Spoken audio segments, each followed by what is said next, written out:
여러분 혹시 여러분이 만약에 친한 친구의 자녀들에게, 친한 친구의 아들이나 혹은 딸들에게 그 친구에 관한 이야기를 하신다면 어떤 이야기를 하실 것 같습니까? 그 친구의 자녀들 앞에서 친구를 이렇게 세워주고 칭찬하는 이야기를 하실까요? 아니면 이렇게 험담하고 이렇게 부족한 부분을 지적하는 이야기를 하실까요? 물론 농담으로 좀 창피한 얘기를 할 수도 있겠지요.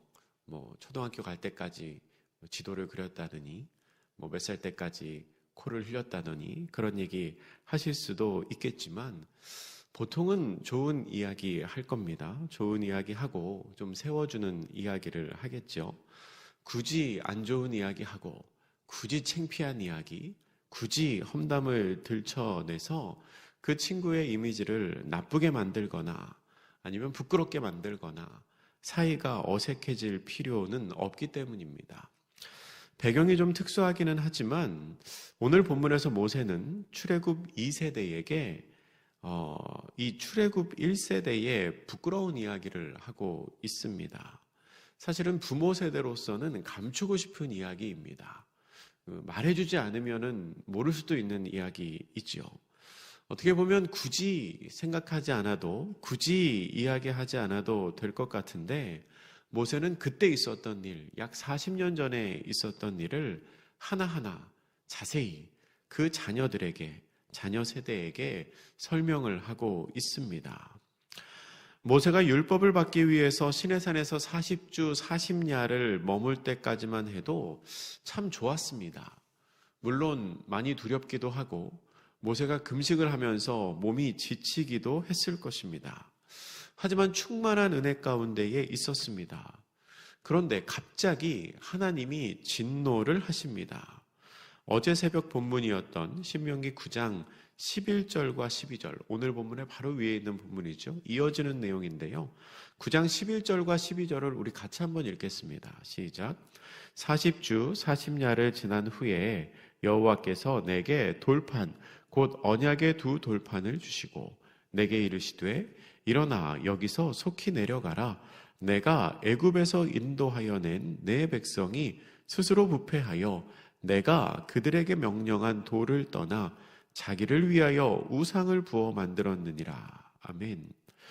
하나님께서는 모세에게 이렇게 말씀하십니다. 이스라엘이 우상을 부어 만들고 하나님의 도를 떠났으니 속히 내려가라 라고 하십니다.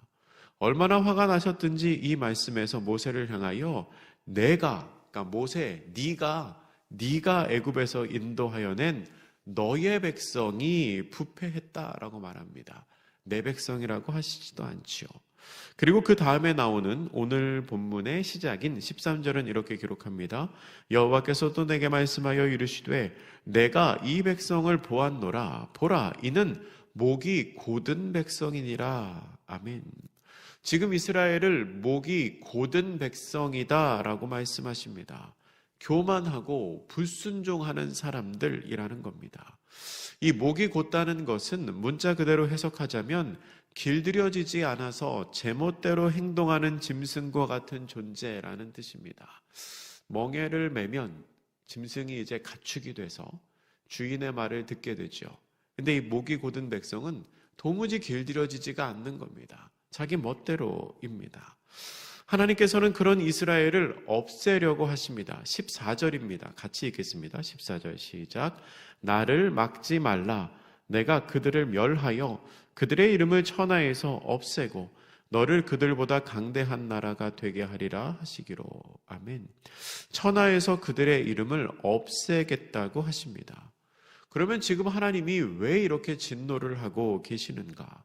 왜 그들을 없애겠다고 말씀하실 정도로 화가 나셨는가? 물론 위에도 설명에 나오지만 그들이 우상을 만들고 하나님의 가르침, 하나님의 길에서 떠났기 때문입니다. 16절입니다. 이 말씀도 같이 읽습니다. 16절 시작. 내가 본즉 너희가 너희의 하나님 여호와께 범죄하여 자기를 위하여 송아지를 부어 만들어서 여호와께서 명령하신 도를 빨리 떠났기로. 아멘. 이스라엘 민족은 분명히 하나님을 경험했습니다. 불과 연기와 두려운 소리로 시내산에 임재하시는 하나님을 경험했습니다. 눈으로 보기도 했고 귀로 듣기도 했죠. 그러나 그럼에도 불구하고 모세가 말씀을 받으러 간 지 얼마 되지도 않을 때에 그 시간을 기다리지 못해서 하나님을 떠나 금으로 송아지를 만들어 섬겼습니다. 모세는 그런 이스라엘에게 하나님의 진노를 표출합니다. 17절은 이렇게 기록합니다. 내가 그 두 돌판을 내 두 손으로 들어 던져 너희의 목전에서 깨뜨렸노라. 아멘. 모세는 이스라엘 사람들이 보는 앞에서 하나님께서 새겨주신 십계명 돌판을 던져버립니다. 던져서 깨버립니다. 여러분, 이것은 모세가 단순히 자신의 분노, 자신의 혈기를 이기지 못해서 한 행동이 아닙니다. 모세는 지금 행동을 통하여 하나님의 진노를 대신해서 표출하고 있는 것입니다.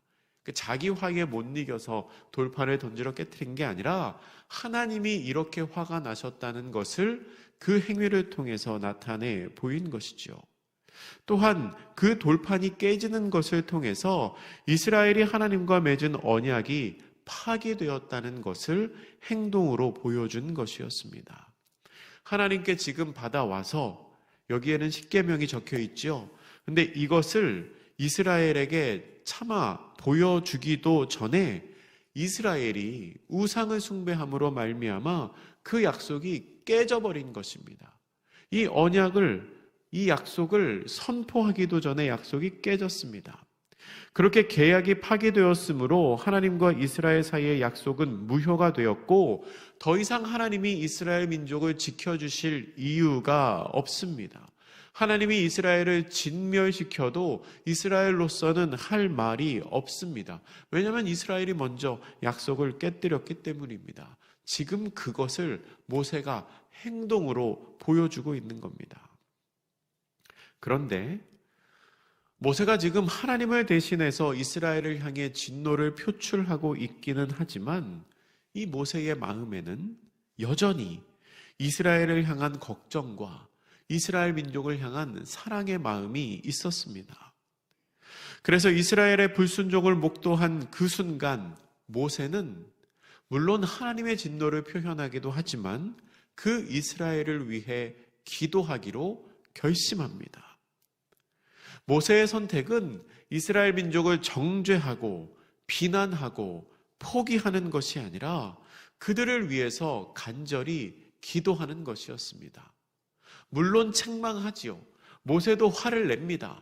그리고 그들의 잘못을 돌이키기 위해서 이 출애굽기 본문에 보면 굉장히 진노하는 모습이 나옵니다. 그런데 결국 모세의 선택은 뭐였냐면 그들을 포기하는 게 아니라 그들을 위해 기도하는 거였습니다.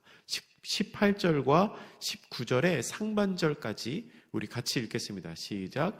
그리고 내가 전과 같이 40주 40야를 여호와 앞에 엎드려서 떡도 먹지 아니하고 물도 마시지 아니하였으니 이는 너희가 여호와의 목전에 악을 행하여 그를 경노하게 하여 크게 죄를 지었음이라. 여호와께서 심히 분노하사 너희를 멸하려 하셨으므로 내가 두려워하였노라. 아멘. 여기까지. 모세는 이스라엘을 위하여 어떻게 합니까? 40일을 금식하면서 기도합니다. 그들의 죄가 얼마나 큰지를 알았기 때문에 목숨을 걸고 기도하는 겁니다. 그런데 그렇게 기도를 하고 있으면서도 모세의 마음속에는 두려움이 있었습니다. 모세는 두려운 마음으로 간절하게 기도를 했고요. 결국 하나님께서 그의 기도를 들으십니다. 어떻게 기록하죠? 19절의 마지막 부분 이렇게 기록합니다. 그러나 여호와께서 그때에도 내 말을 들으셨고.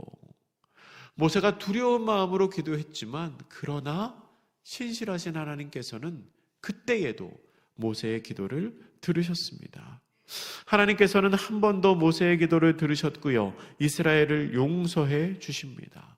또한 모세는 아론을 위해서도 기도했습니다. 20절에 보면 그 내용이 있습니다. 이 사건이 실제로 일어난 출애굽기 32장에서는 모세가 아론을 위해서 기도했다는 내용이 사실 나오지는 않습니다. 하지만 아론은 금송아지를 직접 만든 당사자였기 때문에 그의 죄가 결코 가볍지 않습니다. 출애굽기만 보면 하나님이 그냥 아론을 용서해 주신 것처럼 보이지만 하지만 사실 그 뒤에는 또한 아론을 위해 간절히 기도했던 모세의 기도가 있었던 겁니다. 모세가 아론을 위해 기도했고 하나님이 그 아론을 용서해 주신 것이죠. 오늘 본문의 22절 이하에는 또 다른 불순종의 기록들이 나오는데요. 우리 22절 말씀도 같이 읽어보겠습니다. 시작. 너희가 다베라와 마사와 기브론 핫다와 외서도 여호와를 경노하게 하였느니라. 아멘. 다베라에서는 백성들이 악한 말로 하나님을 원망을 해서 하나님의 불이 진 끝을 살랐다라는 기록이 나옵니다. 그리고 마사에서는 물이 없다고 하나님께 불평하고 하나님을 시험했죠. 또한 기브론 핫다와에서는 만나가 실증난다고, 이제 만나 먹기 싫다고, 고기 먹고 싶다고 불평불만해서 하나님께서 저들에게 물론 만나와 메추라기를 먹이시지만 하나님의 재앙이 임하시는 장면이 또 민수기에 나옵니다. 그리고 결정적인 불순종 사건이 나오는데요. 바로 가데스바네아에서 있었던 일입니다. 가데스바네아에서 있었던 일, 본문 23절과 24절 말씀 같이 읽겠습니다. 시작. 여호와께서 너희를 가데스바네아에서 떠나게 하실 때에 이르시기를 너희는 올라가서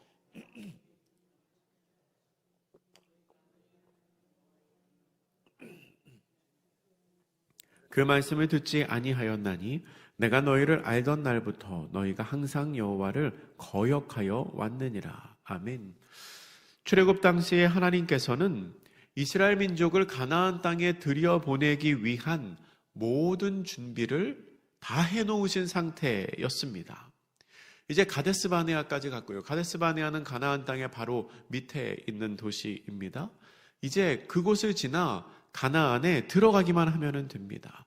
근데 거기서 무슨 일이 있었냐면 12명의 정탐꾼을 보내서 그 땅을 살펴보게 하는 일이 있었습니다. 근데 이스라엘 민족은 부정적인 보고를 한 10명의 정탐꾼의 말을 듣고 하나님의 계획을 불신합니다. 하나님의 명령을 믿지 못하고 이 10명의 정탐꾼의 말을 듣고 과연 우리가 그 땅에 들어갈 수 있을지 의심하지요. 그리고 하나님의 계획을 불신하고 돌아가자고 말합니다. 물론 그때 가나안에는 분명히 강대한 사람들이 살고 있었습니다. 하지만 이스라엘이 믿는 하나님은 더 강하신 분이기 때문에 그 강하신 하나님을 믿고 진군했다면 분명히 그 땅에 있는 사람들 정복시킬 수 있었을 텐데 이 이스라엘 민족은 단순히 지금 눈에 보이는 것만 믿고 마음에 의심이 들고 겁을 먹어서 약속의 땅에 들어가기를 포기하는 것입니다.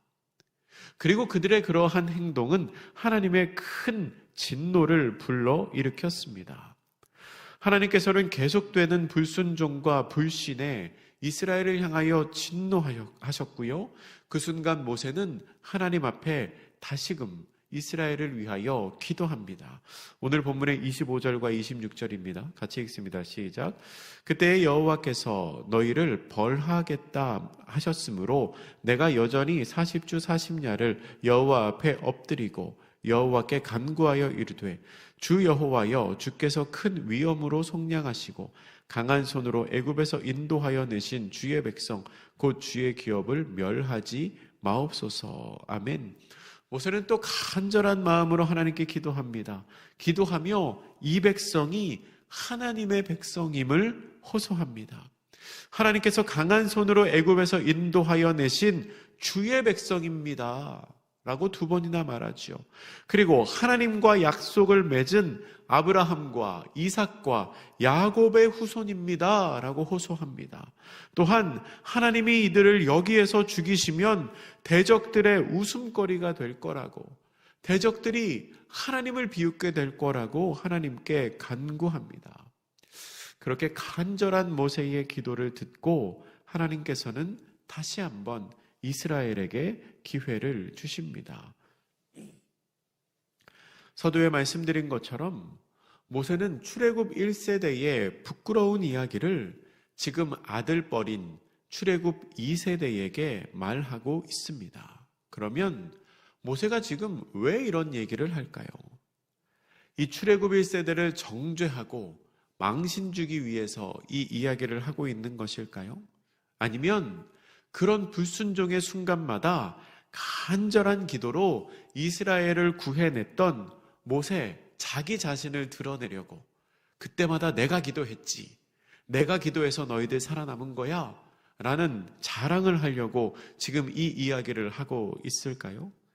아닙니다, 여러분. 그렇지 않습니다. 모세가 지금 출애굽 2세대에게 앞선 세대의 불순종을 이야기하는 것은 첫째로 그러한 실수를 반복하지 않게 하기 위해서입니다. 반면교사로 삼으라는 거지요. 너희의 부모 세대는 이렇게 불순종하는 실수를 했지만 너희들은 이제 가나안 땅에 들어가게 될 텐데 그렇게 하지 말라는 겁니다. 그리고 두 번째로 잘못을 했을 때에 어떻게 해야 하는지를 알려주기 위해서 모세가 지금 이 얘기를 하고 있는 겁니다. 하나님이 진노하셨을 때의 정답은 반항이나 회피가 아니라 하나님 앞에 엎드리는 것입니다. 누구나 실수할 수 있습니다. 그리고 때로는 실수가 아니라 정말 큰 잘못을 범할 수도 있습니다. 누구나 잘못할 수 있어요. 그런데 그때 우리의 자세가 어떠해야 하겠습니까? 책임 전가나 회피는 옳은 방법이 아닙니다. 실수가 있을 때 혹은 잘못이 있을 때에 우리는 오늘 본문에 나오는 모세처럼 하나님 앞에 엎드려야 합니다. 더 확장해서 생각해 보면 모세의 엎드림은 자기 자신을 위한 엎드림이 아니었습니다. 엉뚱한 생각이지만 만약에 모세가 자기 자신의 이름을 드러내려고 했다면 이스라엘을 향한 하나님의 진노는 오히려 모세에게 좋은 기회가 되었을지도 모르겠습니다. 왜냐하면 하나님께서 이스라엘 민족을 멸망시키려고 할 때마다 뭐라고 말씀하시냐면 오늘 본문 14절에도 나오지만 너를, 그러니까 모세를 그들보다 강대한 나라가 되게 하겠다라고 말씀하시거든요. 이게 무슨 말이냐면 내가 지금 믿는 이스라엘 민족 다 없애고 너를 통해서 너의 후사를 통해서 더 강대한 민족을 만들겠다라는 표현입니다. 그러니까 모세가 마음을 잘못 먹으면 더 자기의 이름을 드러낼 수 있죠. 불순종한 사람들 다 멸망당했고 나와 내 후손을 통해서 새로운 민족이 펼쳐졌다. 아마 제2의 노아, 제2의 아브라함이 됐을지도 모릅니다.